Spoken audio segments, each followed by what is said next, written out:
Et sans ceinture en plus ? Oh, pas besoin, dit-il avec des contractions.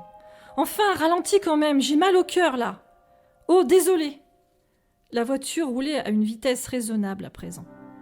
Voilà, j'ai rencontré un garçon mignon qui semblait me trouver à son goût, et c'était un fou du volant.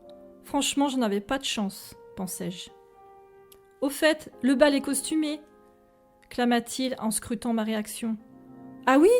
C'est un détail que tu aurais pu me dire plus tôt. Y a-t-il un thème particulier ? Non, je me demande d'ailleurs ce que tu vas choisir. Tu verras, ce sera la surprise. En réalité, je savais déjà. Étant donné que j'avais affaire à un aristocrate, je choisirais une robe de marquise que j'avais vue une fois en vitrine dans le magasin de la rue Mondétour. Comme cela, ce serait parfait. C'est ici, arrête-toi s'il te plaît. Comme vous voudrez, mademoiselle. Puis soudain, il me prit la main et y déposa un baiser. Bon, il faut que j'y aille. Il est tard, on doit m'attendre à la maison. Oui, pas de problème. Alors à samedi. C'est à minuit, précisa-t-il de sa voix d'ange. Oui, je serai à l'heure, promis. Je compte sur toi. Bonne nuit. Bonne nuit.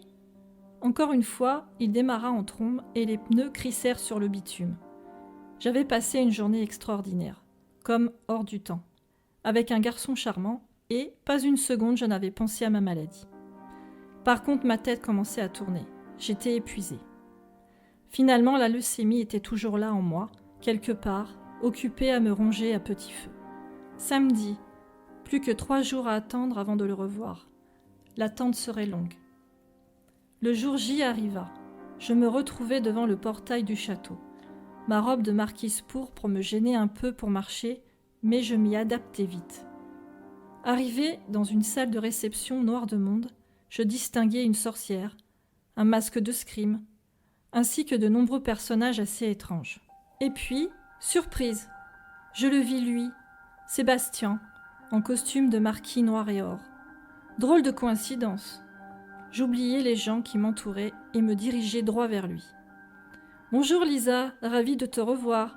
Ces rougeurs sont ravissantes. »« Bonsoir, » dis-je en osant à peine rencontrer ses yeux. En parlant de rougeur, je ne pense pas que l'allusion concernât la couleur de ma robe, mais plutôt celle de mes joues, qui devaient être écarlates. J'avais du mal à cacher mon trouble en sa présence, il faut bien l'avouer, et lui s'en amusait. « Le buffet est par là, tu dois avoir faim ? » ?»« Oh oui, merci. » Je mentais bien sûr, mais je ne devais pas trahir ma maladie. J'étais plutôt nauséeuse ce jour-là, à cause de l'excitation de le voir et de la chimiothérapie. Le buffet était magnifiquement décoré de nappes blanches et rouges vaporeuses avec quelques chandeliers dorés et bien garni de toutes sortes de mets délicieux déposés sur des assiettes argentées. Je saisis une assiette et me servis copieusement. « Tu ne manges rien ? » ?»« Non, j'ai un régime particulier. » Soudain, la musique commença. Et bientôt, tous les couples se formèrent et il ne resta plus que Sébastien et moi. C'était un air de musique classique. Le beau Danube bleu, il me semble. « Vous voulez bien m'accorder cette danse, mademoiselle ?» Sans attendre ma réponse, il me prit la main et m'entraîna sur le parquet de la salle de bal. « Je ne sais pas danser la valse. Regarde, ce n'est pas difficile. Je vais te conduire. Laisse-toi porter par la musique. J'adore cet air, c'est mon préféré. » C'est vrai, il avait raison. Après quelques hésitations, il me sembla que je valsais à la perfection. Et avec un Apollon en plus. La tête me tournait. Il le ressentit rapidement. « Regarde-moi dans les yeux, ça va passer. » Malgré ma timidité, je plongeai dans ses yeux et me sentis beaucoup mieux.